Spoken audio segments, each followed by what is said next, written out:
എത്ര വേഗമാണ് ദിവസങ്ങൾ പോയി മറഞ്ഞിരിക്കുന്നത്. അവരെയും കൊണ്ട് ഓട്ടോ മുറ്റത്തു നിന്നും മറയുന്നതുവരെ മക്കൾ രണ്ടുപേരും കൈവീശി കാണിച്ചു. അവരങ്ങ് മറഞ്ഞതും ആ പ്രായം ചെന്ന രണ്ടു മനുഷ്യരും കണ്ണുകൾ അമർത്തി തുടച്ചു. റെയിൽവേ സ്റ്റേഷനിൽ നിന്നും ടാക്സി വിളിച്ചാണ് അവർ വീട്ടിലേക്ക് ചെന്നത്. ഗേറ്റിന് മുൻപിൽ വന്നു നിന്ന് വണ്ടി നിർത്തിയതും മീര കാറിനകത്ത് ഇരുന്നു കൊണ്ട് തന്നെയൊന്ന് വീട്ടിലേക്ക് നോക്കി. നിശബ്ദതയിൽ മുങ്ങിക്കിടക്കുന്ന വീട്. അവൾ കാറിൽ നിന്നിറങ്ങി. അവൾക്ക് പിറകെ മക്കളും. അപ്പോഴേക്കും ദേവനും ഡ്രൈവറും ചേർന്ന് ഡിക്കി തുറന്ന് ബാഗും സാധനങ്ങളുമെല്ലാം പുറത്തേക്ക് എടുത്തു വെച്ചിരുന്നു. ദേവൻ അയാൾക്ക് ക്യാഷ് കൊടുക്കുമ്പോഴേക്കും അവൾ 2 ബാഗ് കയ്യിൽ പിടിച്ചുകൊണ്ട് ഗേറ്റ് തുറന്ന് അകത്തേക്ക് നടന്നു. അവൾക്ക് പിറകെ മക്കളും അകത്തേക്ക് വന്നു. ആളും അനക്കവുമില്ലാതെ കിടന്നതിൻ്റെ എല്ലാ ലക്ഷണവും ആ വീടിന് കാണാനുണ്ട്. മുറ്റത്താകെ കരിയിലകൾ വീണു കിടക്കുന്നു. ചെടികൾക്ക് പലതിനും വാട്ടം വന്നു തുടങ്ങിയിരിക്കുന്നു. അവൾ ബാഗിൽ നിന്നും താക്കോലെടുത്ത് വാതിൽ തുറന്നു. അകത്തേക്ക് കയറി അവൾ നേരെ ചെന്നത് അവരുടെ മുറിയിലേക്കാണ്. ബാഗിൽ നിന്ന് മാറ്റിയുടുക്കാനുള്ള ഡ്രസ്സ് എടുക്കുമ്പോൾ ഇനി ഇതുപോലെ ഒരു നീണ്ട യാത്രയ്ക്ക് അടുത്ത വെക്കേഷൻ ആകണമല്ലോ എന്ന് അവൾ ആലോചിച്ചു. ഡ്രസ്സും എടുത്ത് ബാത്റൂമിലേക്ക് പോകാൻ പോകുമ്പോൾ അവളൊന്ന് നിന്നു. എന്തോ ഒരു അസ്വസ്ഥത മനസ്സിൽ വന്നു നിറയാൻ തുടങ്ങിയിരിക്കുന്നു. എന്നോ അവൾ മറന്നു തുടങ്ങിയ സ്വപ്നം വീണ്ടും അവൾക്കുള്ളിലേക്ക് വന്നു. ഈ മുറിയിൽ വെച്ച് ദേവനും സീതയും തമ്മിലുള്ള ആ ദൃശ്യം, അത് അവളുടെ കണ്ണുകളിൽ തെളിഞ്ഞു വന്നു. നാട്ടിലായിരുന്നപ്പോൾ അവൾ ഇത് മറന്നു തുടങ്ങിയതായിരുന്നു. ഇപ്പോൾ ഇവിടെ വന്നപ്പോൾ ഇത് വീണ്ടും അവളെ മുറിപ്പെടുത്തുന്നു. ഈ വീട് വിട്ട് എങ്ങോട്ടെങ്കിലും പോയാൽ മതിയെന്ന് അവൾക്ക് തോന്നി. അവൾ ഡ്രസ്സ് കട്ടിലിൽ വെച്ച ശേഷം കണ്ണാടിക്ക് മുൻപിൽ വന്നു നിന്നു. ഒരു നിമിഷം അവൾ അവളെ തന്നെയൊന്ന് നോക്കി. സാരിയാണ് വേഷം. മുടി ഏകദേശം പാറി പറന്നിട്ടുണ്ട്. സീതയുടെ അത്ര നിറമില്ല. എങ്കിലും തൻ്റെ മുഖത്തിനും അത്യാവശ്യം നല്ല ഐശ്വര്യമുണ്ട്. തന്നെ കാണാനും നല്ല ഭംഗിയുണ്ട്. സീതയെയും അവളെയും തമ്മിൽ താരതമ്യപ്പെടുത്തി ചിന്തിച്ച ശേഷം അവൾ സ്വയം പറഞ്ഞു. പിന്നെ അവൾ തൻ്റെ കഴുത്തിൽ കിടക്കുന്ന താലിയിലേക്ക് നോക്കി. അതവൾ ഉള്ളം കൈയിലെടുത്തു. തൻ്റേതാണ്, തൻ്റേത് മാത്രം, അവൾ പറഞ്ഞുകൊണ്ടിരുന്നു. കുറച്ചുനേരം ഒരേ നിൽപ്പ് നിന്ന ശേഷം ഒരു നെടുവീർപ്പോടെ അവൾ ആ സ്വപ്നത്തെ മറന്നുകളയാൻ ശ്രമിച്ചു. പിന്നെ ഡ്രസ്സും എടുത്ത് ബാത്റൂമിലേക്ക് കയറി. വേഗത്തിൽ ഒരു കുളിയും പാസാക്കി അവൾ നേരെ ചെന്നത് അടുക്കളയിലേക്കാണ്. വരുമ്പോൾ ഒരു പാക്കറ്റ് പാൽ വാങ്ങിയിരുന്നു. അത് വെച്ച് അവൾ 4 പേർക്കും വേണ്ട പാൽക്കാപ്പി ഉണ്ടാക്കി. കഴിക്കാനുള്ള പലഹാരങ്ങൾ ഒരുപാട് നാട്ടിൽ നിന്നും പൊതിഞ്ഞു കെട്ടി കൊണ്ടുവന്നിട്ടുണ്ട്. അതിൽ നിന്നും അവൾ ഒരു പൊതി തുറന്നു. വീട്ടിൽ അമ്മ തന്നെ ഉണ്ടാക്കിയ നല്ല നാടൻ ഉണ്ണിയപ്പമാണ്. അതൊരു പ്ലേറ്റിലേക്ക് വെച്ച ശേഷം അത് അവൾ ഹാളിലെ മേശയിൽ കൊണ്ടുപോയി വെച്ചു. അതിനു പിന്നാലെ 4 ഗ്ലാസ് കാപ്പിയും. ദേവേട്ട, വാ, കാപ്പി കുടിക്കാം. പിള്ളേരെ, നിങ്ങൾ ഇതെവിടെയാ? വന്നേ, കാപ്പി കുടിക്കാം. മീര ദേവനോടും മക്കളോടുമായി വിളിച്ചു പറഞ്ഞു. തെല്ലൊരു നിമിഷത്തിനു ശേഷം ദേവൻ കുളി കഴിഞ്ഞ് ഹാളിലേക്ക് വന്നു. കറുത്ത ടീഷർട്ടും കാവി മുണ്ടുമാണ് വേഷം. മക്കളെവിടെ? അവർ വന്നില്ലേ? കസേരയിലേക്ക് ഇരുന്നു കൊണ്ട് ദേവൻ ചോദിച്ചു. ഞാൻ വിളിച്ചതാ ദേവേട്ട. അതും പറഞ്ഞുകൊണ്ട് മീര ഉമ്മറത്തേക്ക് നടന്നു. മക്കൾ 2 പേരും വന്ന ഡ്രസ്സ് പോലും മാറ്റാതെ ഫുട്ബോൾ എടുത്ത് കളിയാണ്. മതി, ഇനി എന്തെങ്കിലും കുടിച്ചിട്ടാകാം കളിക്കുന്നത്. മീര പറഞ്ഞതും അവർ ഫുട്ബോൾ മുറ്റത്ത് തന്നെ ഇട്ടുകൊണ്ട് അകത്തേക്ക് വന്നു. ഉച്ചക്കത്തേക്ക് ഒന്നും ഉണ്ടാക്കണ്ട മീരെ, നമുക്ക് പുറത്തുനിന്ന് വാങ്ങാം. കാപ്പി കുടിച്ചുകൊണ്ട് ദേവൻ പറഞ്ഞു. മീര ഒന്ന് മൂളി. ഡാ, ചെന്ന് കുളിച്ച് ഡ്രസ്സ് മാറ്റ്, എന്നിട്ട് കളിച്ചാൽ മതി. കാപ്പിക്കുടി കഴിഞ്ഞ് വീണ്ടും മുറ്റത്തേക്ക് കളിക്കാൻ പോകുന്ന മക്കളെ കണ്ട് മീര പറഞ്ഞു. അവരൊന്ന് അമ്മയെ നോക്കിക്കൊണ്ട് മുറിയിലേക്ക് നടന്നു. മീര ഒഴിഞ്ഞ ഗ്ലാസും പ്ലേറ്റും എടുത്ത് അടുക്കളയിലേക്കും. വീടിന് അകവും പുറവും ഒരുപോലെ വൃത്തിയാക്കാനുണ്ടായിരുന്നു. എല്ലായിടത്തും പൊടിയാണ്. അധികയിടത്തും ചിലന്തി വല കെട്ടിയിരിക്കുന്നു. മീര പതിയെ ഓരോന്ന് എടുത്തു വെച്ച് വൃത്തിയാക്കാൻ തുടങ്ങി. അടുക്കളയാണ് ആദ്യം വൃത്തിയാക്കാൻ തുടങ്ങിയത്. പാത്രങ്ങളെല്ലാം കഴുകിയെടുത്ത് അടിച്ചുവാരി തുടച്ചു കഴിഞ്ഞപ്പോഴാണ് അവൾക്ക് കുറച്ച് ആശ്വാസം തോന്നിയത്. അപ്പോഴേക്കും ദേവൻ മാറാലയെല്ലാം തട്ടിക്കളഞ്ഞ് അകമെല്ലാം അടിച്ചുവാരി കഴിഞ്ഞിരുന്നു. ദേവേട്ടൻ ഇതെല്ലാം ചെയ്തോ? അടിച്ചുവാരി കഴിഞ്ഞ് ചൂലുമായി വരുന്ന ദേവനെ കണ്ട് മീര ചോദിച്ചു. ദേവൻ അതിനൊന്ന് ചിരിച്ചു. പിന്നെ നീ ഇങ്ങനെ കഷ്ടപ്പെട്ട് പണിയെടുക്കുന്നത് ഞാൻ നോക്കി നിൽക്കണോ? ഞാൻ അതെങ്ങനെ സഹിക്കും? ദേവൻ ഒരു ചിരിയോടെ തന്നെ പറഞ്ഞതും മീര ദേവനെ ഒന്ന് കൂർപ്പിച്ചു നോക്കി. മതി മതി, അധികം സോപ്പിടേണ്ട. മീര നേർത്തൊരു ചിരിയോടെ തന്നെ പറഞ്ഞതും ദേവൻ അവളെ തന്നെ ഒന്ന് നോക്കി. പിന്നെ പുറത്തേക്കും. മക്കൾ കുളി കഴിഞ്ഞു വന്ന് മുറ്റത്തു നിന്ന് കളിക്കുന്ന തിരക്കിലാണ്. ദേവൻ മീരയുടെ ഇടുപ്പിലൂടെ കൈയിട്ട് അവനോട് ചേർത്തു. പെട്ടെന്ന് ആയതുകൊണ്ട് തന്നെ മീര ഒന്ന് ഞെട്ടി. ദേവന്റെ നോട്ടം കണ്ടതും അവളുടെ ചിരിയെല്ലാം എങ്ങോ പോയി മറഞ്ഞിരുന്നു. അവളുടെ കണ്ണുകൾ പിടച്ചു. അതെന്താ ഭാര്യയെ അങ്ങനെയൊരു വർത്താനം? എനിക്ക് സോപ്പിടാൻ നീയല്ലാതെ പിന്നെ വേറെ ആരാ ഉള്ളത്? ദേവൻ അവളുടെ മുഖത്താകെ ഒന്ന് കണ്ണോടിച്ചുകൊണ്ട് ഒരു കുറുമ്പോടെ ചോദിച്ചു. മക്കൾ രണ്ടും വലുതായി, എന്നിട്ടാ മനുഷ്യന്റെ ഒരു കൊഞ്ചല്. കപട ഗൗരവത്തോടെ മീര പറഞ്ഞു. മക്കൾ വലുതാവുന്നുണ്ടെന്ന് വെച്ച് എനിക്കെൻ്റെ ഭാര്യയോട് കൊഞ്ചിക്കൂടെ? ദേവൻ വിടാൻ ഭാവമില്ല. എന്നാൽ ഭാര്യയോട് അത്രയും സ്നേഹമുണ്ടെങ്കിൽ ഇനി ഇവിടെയെല്ലാം ഒന്ന് തുടയ്ക്കുക കൂടി ചെയ്തേക്ക്. ഏതായാലും ഇവിടെയൊക്കെ അടിച്ചു വാരിയതല്ലേ. മീര പറഞ്ഞതും ദേവന്റെ കൈ പതിയെ അവളിൽ നിന്നും അയഞ്ഞു. അതു കണ്ട് മീരയ്ക്ക് ചിരി വന്നുപോയി. ആ ചിരിയിലേക്കൊന്ന് ദേവൻ കൂർപ്പിച്ചു നോക്കി. എന്തേ, ഇപ്പോ ഭാര്യയോട് സ്നേഹമില്ലേ? മീര ചോദിച്ചു. നിന്നോടൊക്കെ പറയാൻ വന്ന എന്നെ പറഞ്ഞാൽ മതിയല്ലോ. അതും പറഞ്ഞുകൊണ്ട് ദേവൻ തിരിഞ്ഞു നടക്കാനൊരുങ്ങി. അതു കണ്ട് മീര ദേവന്റെ കയ്യിൽ പിടിച്ചു. ദേവൻ അത് പ്രതീക്ഷിച്ചതാണ്. അതുകൊണ്ട് തന്നെ അവന്റെ ചുണ്ടിലൊരു പുഞ്ചിരി വിരിഞ്ഞു. അവൾ അവന്റെ നെഞ്ചോട് ചേർന്നു. ദേവൻ ഇരു കൈകൾ കൊണ്ടും അവളെ ചേർത്ത് പിടിച്ചു. അവന്റെ നെഞ്ചിൽ മുഖം അമർത്തി നിൽക്കുമ്പോൾ മീരയുടെ ചുണ്ടിൽ ഒരു പുഞ്ചിരി ഉണ്ടായിരുന്നു. എന്നാൽ പെട്ടെന്ന് അവൾക്കുള്ളിലേക്ക് ആ സ്വപ്നം ഇടിച്ചു കയറി വന്നു. അവളുടെ ചിരി മാഞ്ഞുപോയി. അവൾക്ക് വല്ലാത്ത അസ്വസ്ഥത തോന്നി. അവൾ ദേവനിൽ നിന്നകന്നു മാറി.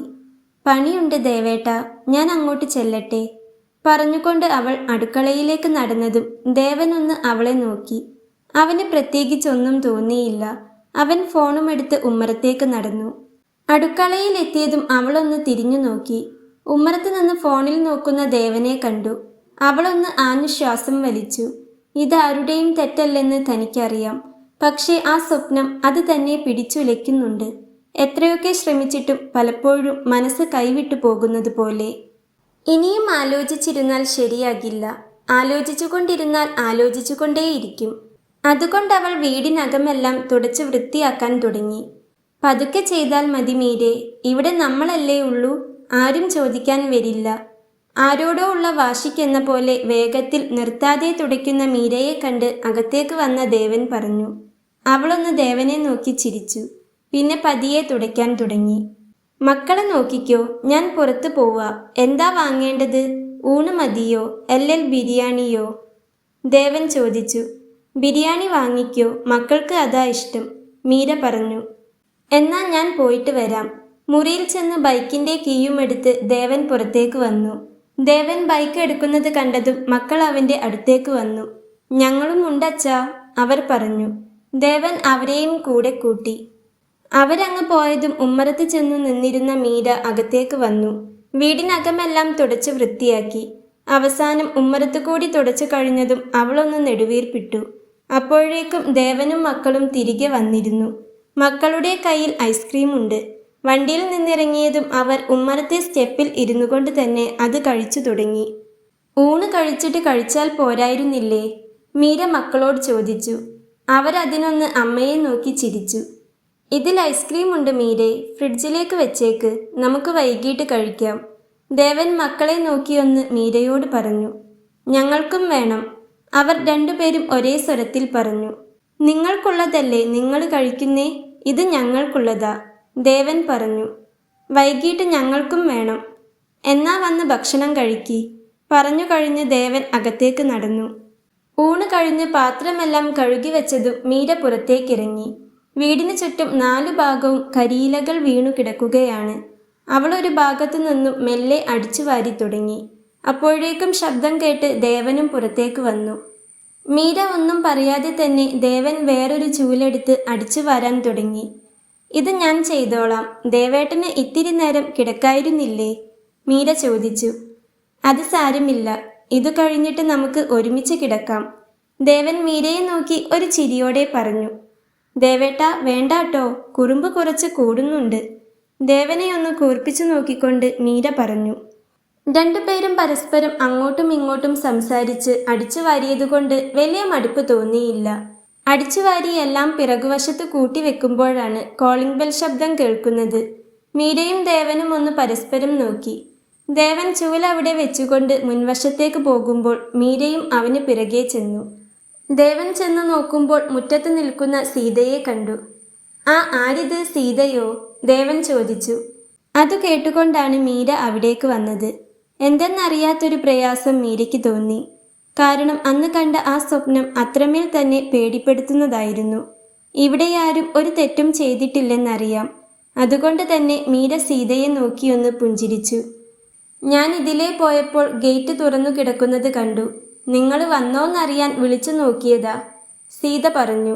മീര സീതയെ നോക്കിയൊന്ന് ചിരിച്ചു. ആ, ഞങ്ങൾ ഇന്ന് വന്നേ ഉള്ളൂ. ഒരു 12 മണിയൊക്കെ ആയിട്ടുണ്ടാകും. വാ സീതേ, കയറ്, മീര ചിരിക്കാൻ ശ്രമിച്ചുകൊണ്ട് പറഞ്ഞു. ഇല്ല മീരെ, പിന്നെ വരാം, കുറച്ചു തിരക്കുണ്ട്. ഗേറ്റ് തുറന്നു കിടക്കുന്നത് കണ്ടപ്പോൾ കയറിയെന്നേ ഉള്ളൂ. ഒരുപാടുണ്ടോ വൃത്തിയാക്കാൻ? ഞാൻ സഹായിക്കാൻ വരണോ? സീത ചോദിച്ചു. വേണ്ട സീതയെ, കഴിഞ്ഞു, മീര ഒരു ചിരിയോടെ തന്നെ പറഞ്ഞു. മീരെ, സീതയുടെ പാത്രം എടുത്തു കൊടുക്ക്. അന്ന് തരാൻ പറ്റിയില്ല, ബുദ്ധിമുട്ടിയിരുന്നോ? മീരയോട് പറഞ്ഞുകൊണ്ട് ദേവൻ സീതയോട് ചോദിച്ചു. ഏയ്, അതൊന്നും കുഴപ്പമില്ല, ഞാനിപ്പോൾ വീട്ടിലേക്കല്ല, പിന്നെ വാങ്ങിച്ചോളാം, സീത പറഞ്ഞു. അച്ഛൻ എങ്ങനെയുണ്ട് മീരെ? ഇപ്പോൾ കുഴപ്പമൊന്നുമില്ലാലോ? സീത ചോദിച്ചു. ഇല്ല, ഇപ്പോൾ കുഴപ്പമില്ല, അതാണ് സമാധാനം, മീര പറഞ്ഞു. മക്കളെവിടെ? അകത്തുണ്ട്, കളിയില്ല. ആ, എന്നാ ഞാൻ പിന്നെ വരാം മീരെ, ഇപ്പോൾ കുറച്ച് തിരക്കുണ്ട്, പോട്ടെ. മീരയോട് അതും പറഞ്ഞുകൊണ്ട് സീത പുറത്തേക്ക് നടന്നു. സീത പോയി കഴിഞ്ഞതും മീരയൊന്ന് പുറകിലേക്കൊന്ന് തിരിഞ്ഞു നോക്കി. ദേവനെ കാണുന്നില്ല. ദേവൻ അപ്പോഴേക്കും പുറകുവശത്തെ ബാക്കിയുള്ള ഇലകളെല്ലാം അടിച്ചുവാരി കൂട്ടിയിരുന്നു. പിറ്റേന്ന് ഉച്ച കഴിഞ്ഞൊരു നേരം പണിയെല്ലാം തീർത്ത് കുറച്ചു സമയമൊന്ന് മയങ്ങാൻ കിടന്നതാണ് മീര. അപ്പോഴാണ് കോളിംഗ് ബെൽ കേട്ടത്. ദേവനും മക്കളും വീട്ടിലില്ലായിരുന്നു ആ സമയം. അവരായിരിക്കും വന്നതെന്ന് കരുതി മീര എഴുന്നേറ്റ് ചെന്നു നോക്കി. വാതിൽ തുറന്നതും കാണുന്നത് സീതയെയാണ്. മീര സീതയെ നോക്കി ഒന്ന് ചിരിച്ചു. വാ സീതേ, കയറ്, മീര പറഞ്ഞു.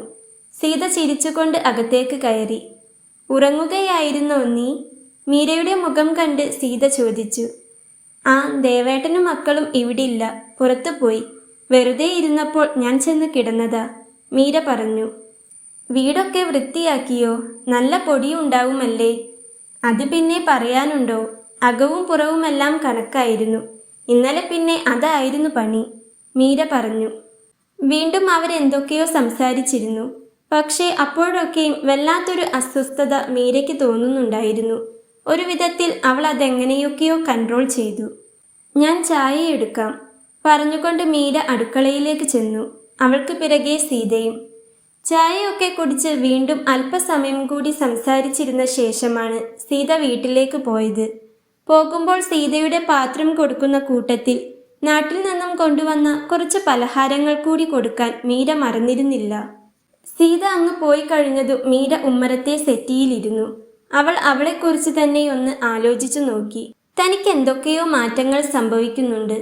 സീതയെ കാണുമ്പോൾ മാത്രമല്ല, ആ സ്വപ്നത്തിൽ കണ്ട റൂമും ഹാളുമെല്ലാം കാണുമ്പോൾ ചിലപ്പോഴൊക്കെ ആ സ്വപ്നം തനിക്കുള്ളിലേക്ക് കടന്നു വരുന്നു.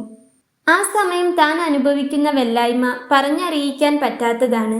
ഒരു വിധത്തിലാണ് ഒരു സംശയവും തോന്നാതെ താൻ മറ്റുള്ളവർക്ക് മുൻപിൽ പിടിച്ചു നിൽക്കുന്നത്.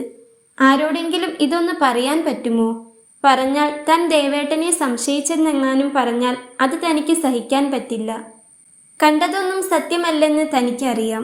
പക്ഷേ എന്തു ചെയ്യാൻ പറ്റും? ഇനി തനിക്കെന്തെങ്കിലും മാനസിക പ്രശ്നമുണ്ടോ?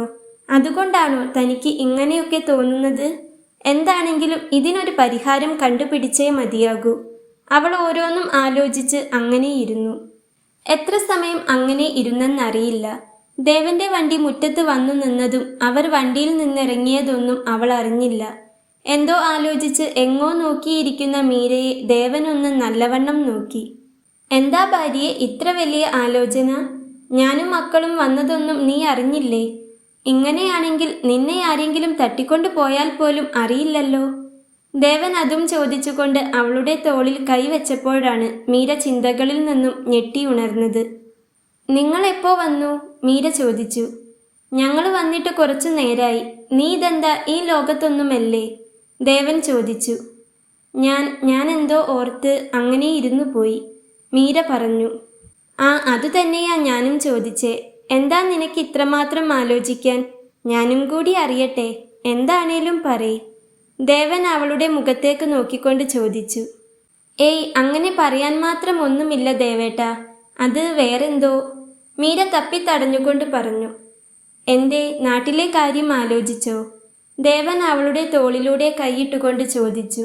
അവൾ വേഗത്തിൽ അതേ എന്ന് തലയാട്ടി. സാരമില്ല, നമുക്ക് എപ്പോ വേണേലും പോയി വരാലോ.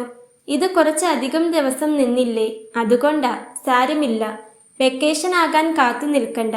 നമുക്ക് സമയം കിട്ടുമ്പോൾ ഇടയ്ക്കൊന്ന് പോയി വരാം. ദേവൻ അവളെ സമാധാനിപ്പിച്ചുകൊണ്ട് പറഞ്ഞു. അവൾ ദേവനെ തന്നെ ഒന്ന് നോക്കി.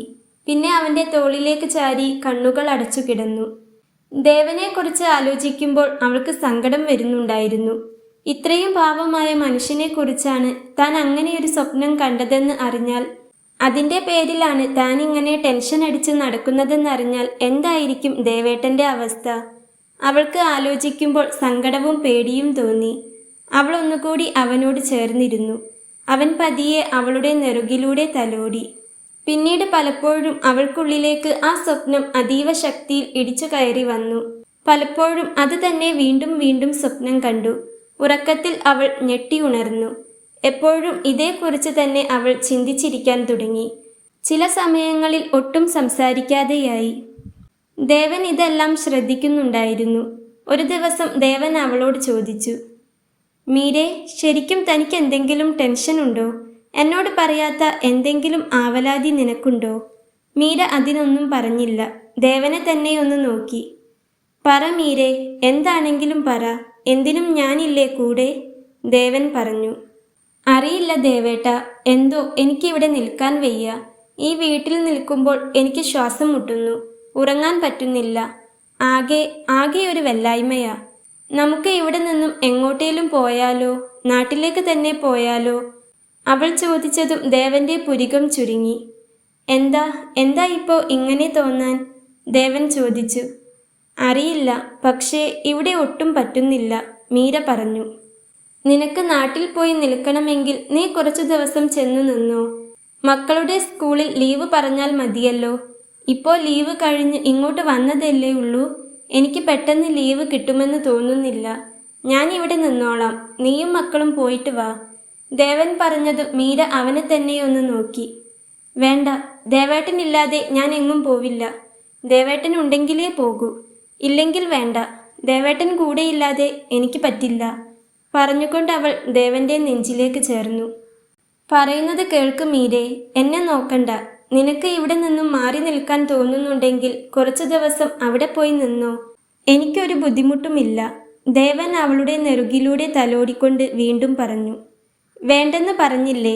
ദേവേട്ടനെ വിട്ട് എനിക്കെങ്ങും പോകണ്ട. എനിക്ക് കുഴപ്പമൊന്നുമില്ല. ഞാൻ അഡ്ജസ്റ്റ് ചെയ്തോളാം. ദേവേട്ടൻ എന്നെ വിട്ടെങ്ങും പോകാതിരുന്നാൽ മതി. പറഞ്ഞുകൊണ്ട് അവൾ ഒന്നുകൂടി അവനിലേക്ക് ചേർന്നിരുന്നു. ദേവൻ പിന്നെ ഒന്നും പറഞ്ഞില്ല. വെറുതെ അങ്ങനെ അവളുടെ മുടിയിലൂടെ തലോടി.